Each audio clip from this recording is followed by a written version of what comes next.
By week 4, the screaming stops. That is the first thing you notice.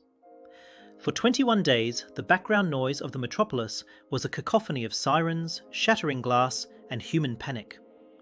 Now, the city is corpse quiet. The only sound drifting up to your 30th floor balcony is the low-frequency moan of the undead, a sound that vibrates in the concrete like a failing generator. You look out over the skyline. No lights, no helicopters, just the grey geometry of a dense European city that has become a stone trap. You might feel safe up here, elevated above the carnage, locking your triple-glazed windows against the smell of rot. But silence isn't safety. Silence is the sound of the infrastructure dying.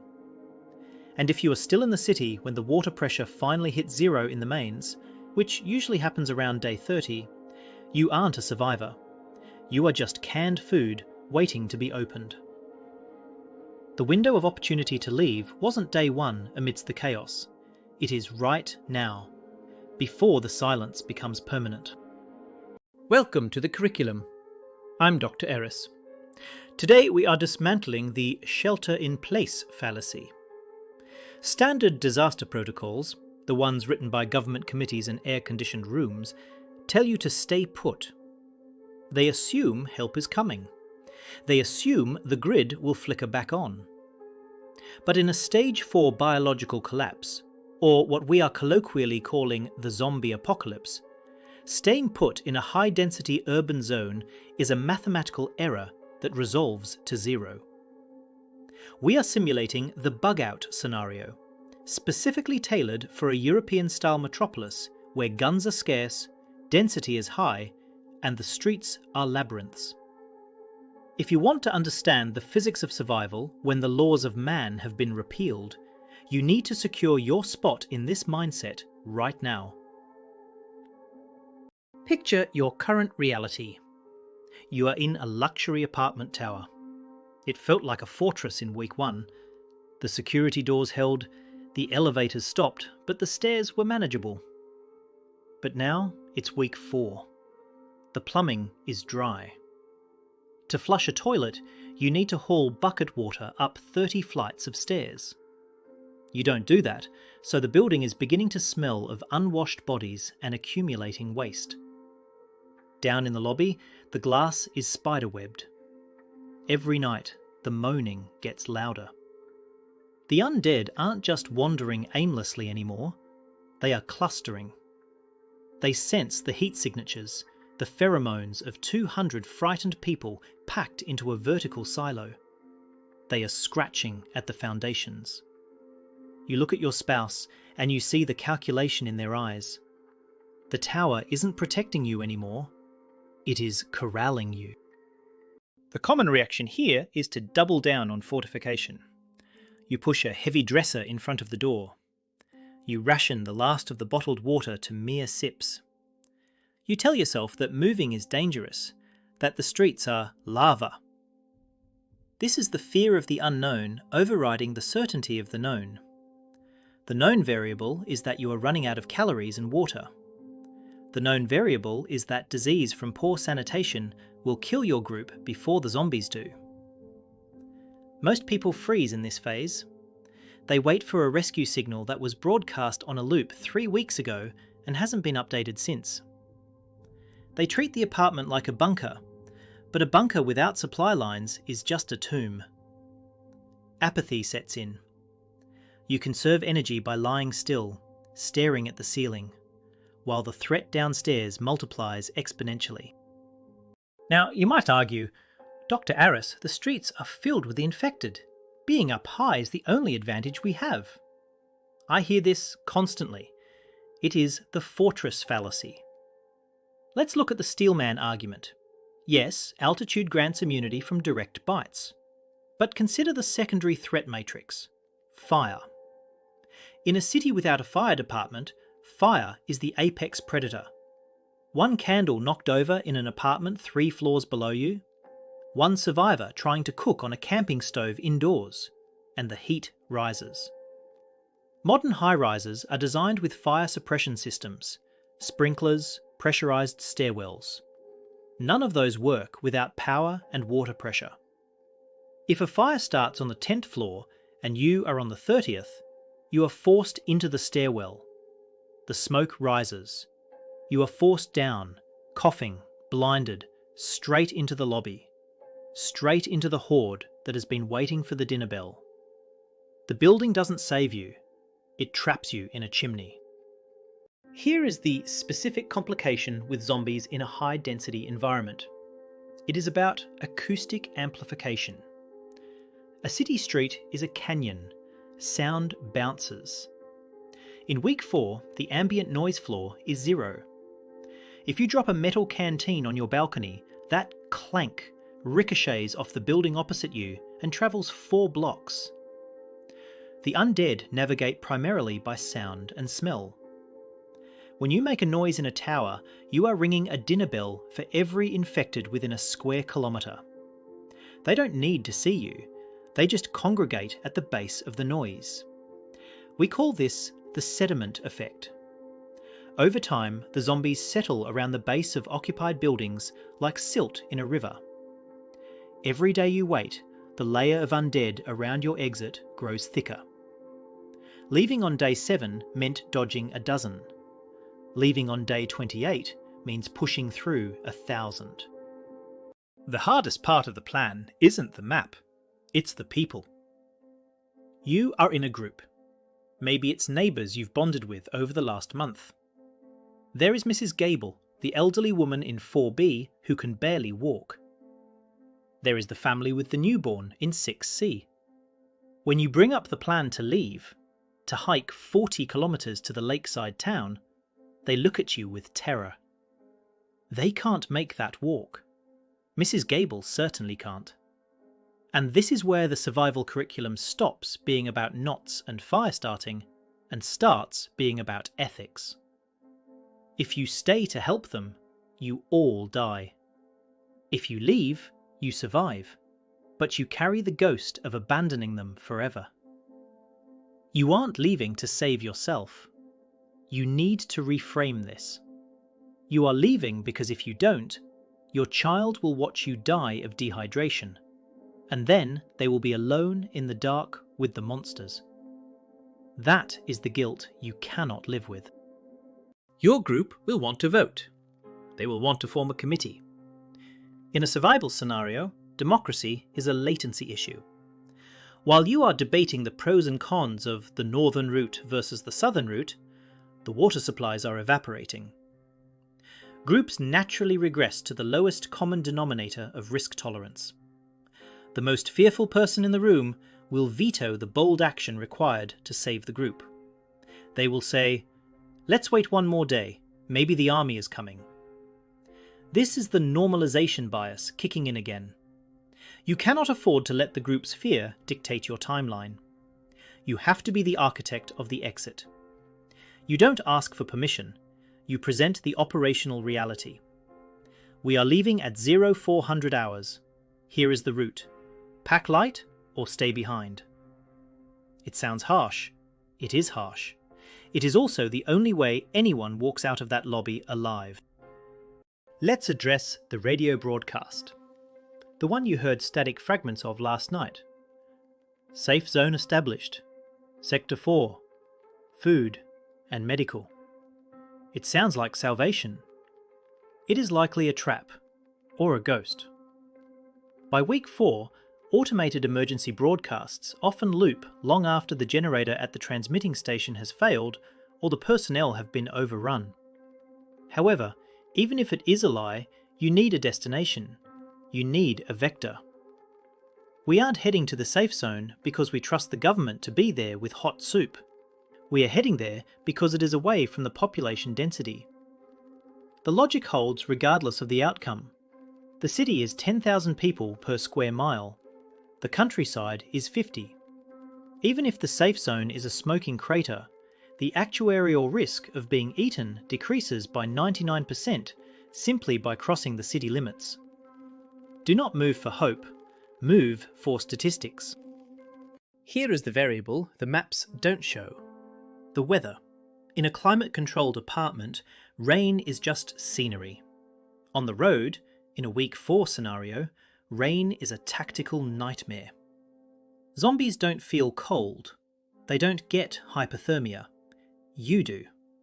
If you get soaked on the first day of your bug out, and you can't start a fire because the smoke will attract the horde, you enter a caloric deficit immediately.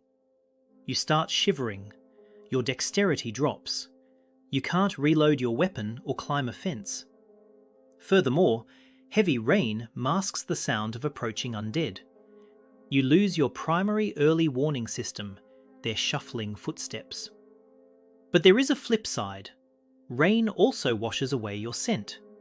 It dampens the sound of your movement. If you are equipped for it, ponchos, synthetic layers, a storm is the perfect cover for an extraction. If you are wearing cotton jeans and a hoodie, it's a death sentence. You plan your route. Your finger traces the thick blue line of the M25 or the Autobahn. It looks like a direct artery out of the city. Stop. Look closer at the reality. On day 1 and day 2, everyone had the same idea. They all got in their cars. They all hit the same bottleneck. Now, the motorway is a parking lot of rusting metal stretching for miles. It is the zombie car graveyard. Inside those thousands of sedans and SUVs are families who turned. They are strapped into their seatbelts, baking in the sun, dormant. The moment you try to thread your way through that maze, you bump a fender, you scrape a mirror, and suddenly the sea of cars wakes up. Thousands of infected thrashing against the glass, rocking the vehicles. It is a minefield of biting mouths. And if you get chased, you can't run in a straight line. You are scrambling over hoods, tripping on bumpers. The highway is not a road anymore. It is a jagged metal reef. The modern human brain is wired for vehicular travel. You think, I'll just take a motorcycle, or I'll find a gap. You crave the speed, the steel shell of protection. This is a fatal attachment to the old world. In a week 4 scenario, a vehicle is a noise beacon.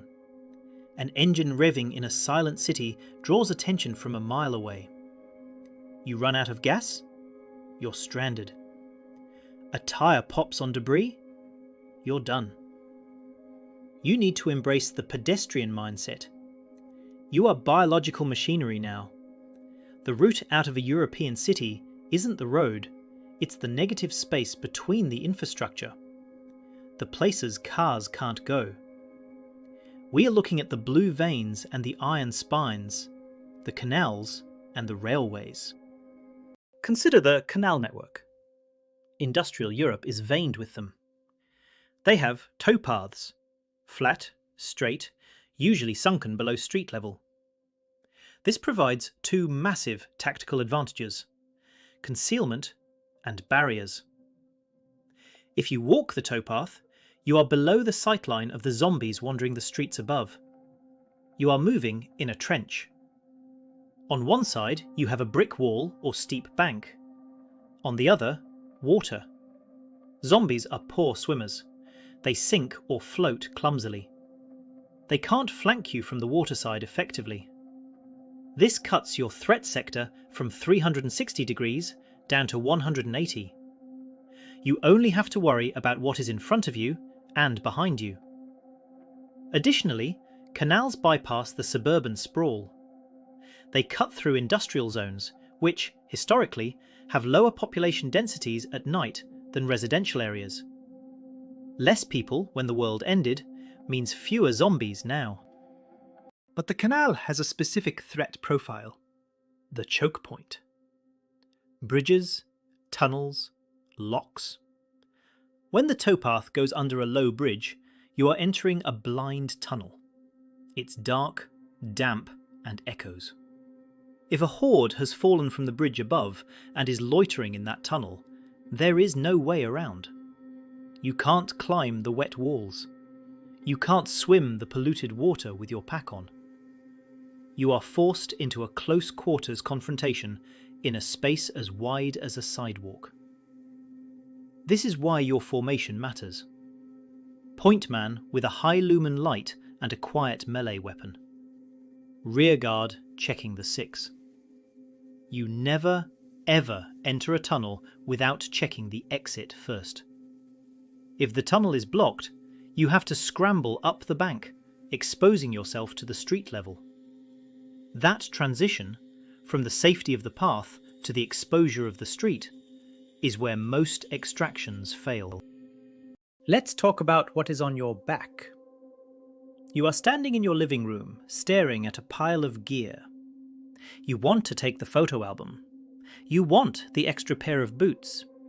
You want the 3-litre pot because it's durable. You pack it all. You lift the bag. It's 25 kilograms. In the old world, you hiked with this weight for fun.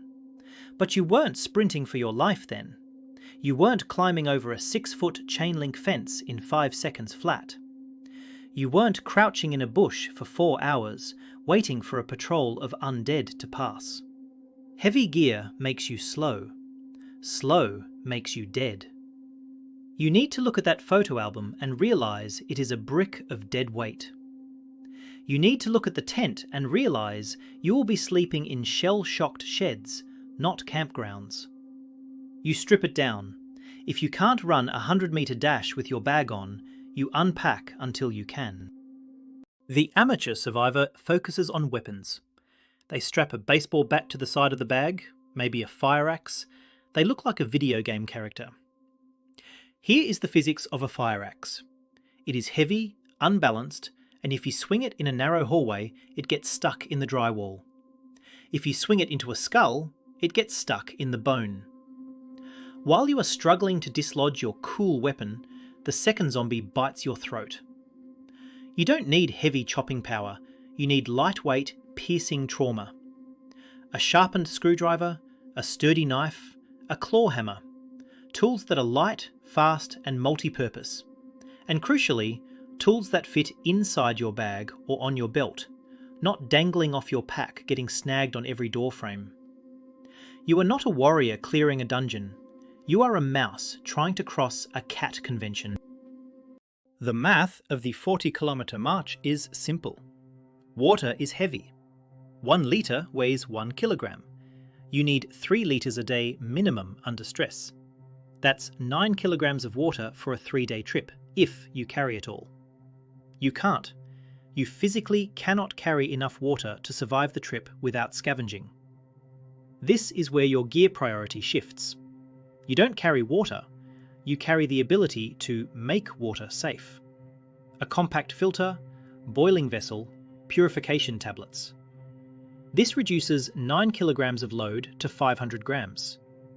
For food, ignore the canned goods. A tin of peaches is mostly water weight in a steel can. You need calorie density. Peanut butter, dried meats, chocolate, protein bars. You are looking for 5 calories per gram or higher. Your bag should be 40% water systems and food, 20% shelter/clothing, 10% medical, and 30% empty space. Why empty space? Because when you find something valuable on the road, you need a place to put it without rearranging your entire life. We discussed the acoustics of the city, but what about the acoustics of you? Put your pack on and jump up and down. Do the zippers jingle? Does the water bottle slosh? Does the cooking pot clang against the buckle? To a zombie, that rhythmic clinking is a homing beacon. You need to silence your kit. Wrap duct tape around zipper pulls. Stuff socks inside your cooking pot to dampen the ring. Squeeze the air out of plastic water bottles so they don't crinkle. This is silence rigging. Before you open that door to leave, you should be able to sprint down a hallway and make less noise than a rat. If you sound like a marching band, you won't make it to the first street corner. This isn't just about stealth. It's about not announcing your position to other desperate survivors who might want what you have. When do you open the door? The movies tell you to move at night, under the cover of darkness. In a stealth game, that works. In a zombie apocalypse, night is death. Humans are diurnal. We have poor night vision. Zombies don't rely on sight. They rely on sound and smell. At night, your primary advantage, sight, is nullified, but their advantages remain. You trip over a curb in the dark, you sprain an ankle. You turn on a flashlight, you are a lighthouse in a sea of darkness, visible for miles. The data suggests the optimal movement window is grey time. Dawn 4:30 to 7 ut, and dusk 1800 to 2000. At dawn, the light is sufficient for you to see, but the nocturnal zombies are becoming lethargic, and the diurnal threats aren't fully active. You move in bursts. Stop. Listen. Move. You are hunting silence. By day 2 of the hike, adrenaline fades and cortisol poisoning sets in.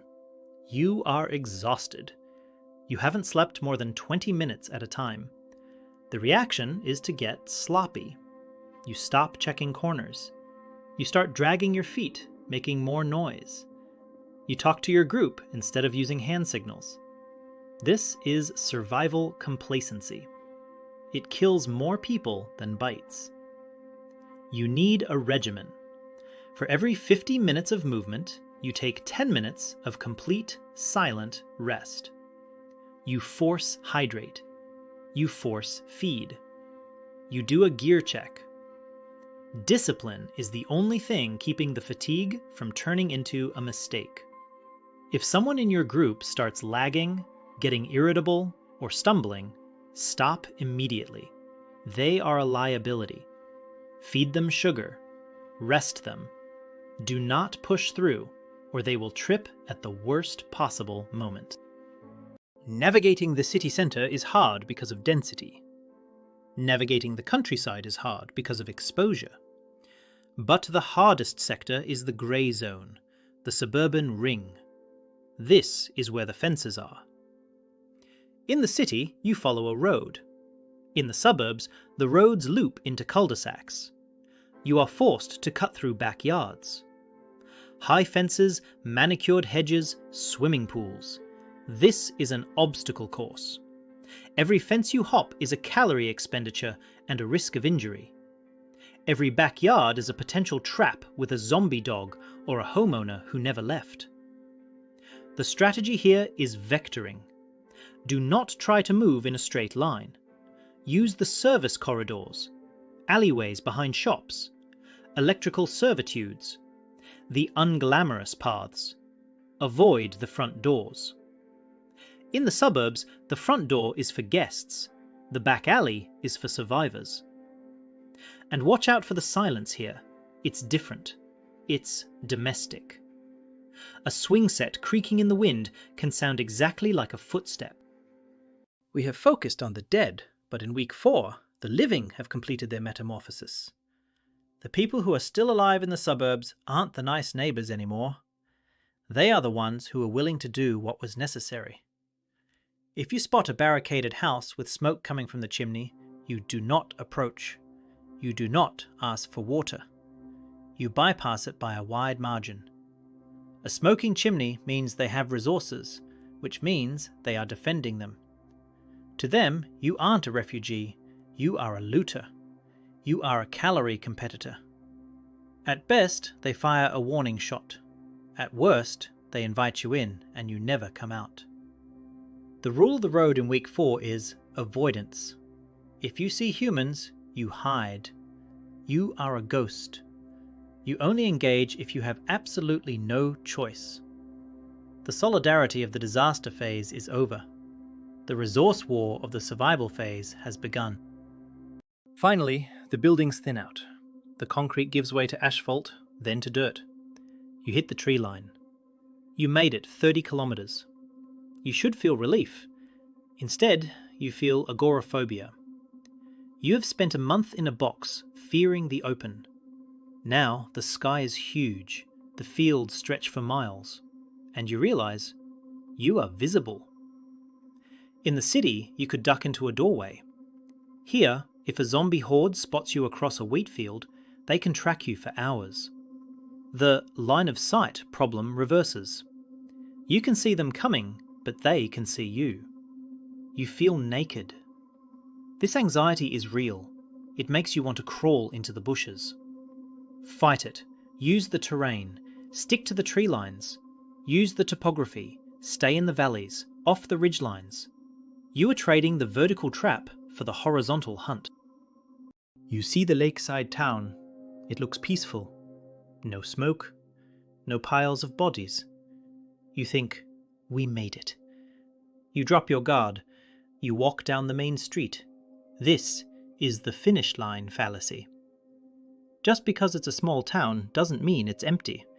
In fact, small towns often have higher gun ownership and tighter community bonds, meaning the locals might have successfully walled themselves in, and they don't want strangers. Or, conversely, everyone from the city had the same idea as you in week 1, and the small town is now a refugee camp that collapsed into a plague pit. You treat the destination with the same suspicion as the origin. You recon. You watch from the ridge for 24 hours before you go in. Who is moving? How are they walking? Is there smoke? Intelligence before entry. Always. Let's assume the town is viable. What now? You don't scavenge for canned food anymore. That's finite. You are shifting to renewable survival. You need access to the lake for water. Boiled, obviously. You need fishing tackle. You need arable land for the seeds you should have packed. The city was a scavenging economy. The country is a production economy. If you didn't bring the knowledge of how to gut a fish or grow a potato, you are just a tourist waiting to starve. This is why the survival curriculum emphasises skills over gear. Your fancy tactical knife is useless if you don't know how to trap a rabbit with it. The transition from bug out to homestead is jarring. You have to stop running and start building. And building makes noise. Hammering nails attracts the dead. You have to build defences before you build comfort. The perimeter comes first. Always. One final threat for the countryside. Zombies migrate. We don't know why. Maybe they follow sound, maybe they follow slight electromagnetic fields, maybe it's herd instinct. But massive mega-hordes can form, millions strong, sweeping across the landscape like locusts. In the city, the buildings break up the flow. In the open country, a horde is a tidal wave. If you see the birds take flight all at once from the forest to the south, run. Do not fight. You cannot shoot a tidal wave. You need a fallback position, a boat on the lake, an island, a treehouse structure. Your survival plan must always include a plan Z, the plan for when the landscape itself becomes the enemy. Safety is a temporary condition. Vigilance is the rent you pay for it. We started this simulation in a tower, looking down at a dead world. We ended it by a lake, looking at a dangerous new one. The journey between those 2 points is where the survivor is made. It isn't about the gear you bought or the cardio you did. It's about the decision to let go of the old world. The city is a monument to a civilization that doesn't exist anymore. Staying there is mourning. Leaving is living. You will carry the guilt of the people you couldn't save. You will carry the trauma of what you had to do in the tunnel. But you will also carry the water to your child. And that is the only currency that matters. The zombies are just the environmental pressure. They are the storm. You don't get mad at the storm, you build a better roof. Next time, we need to talk about what happens when the snow starts falling and the caloric requirements double, and the ground is too frozen to dig a grave or plant a crop. Winter is the great filter. But for now, check your pack, check your route. The silence in the city is breaking. I can hear them scratching at the door. Can you?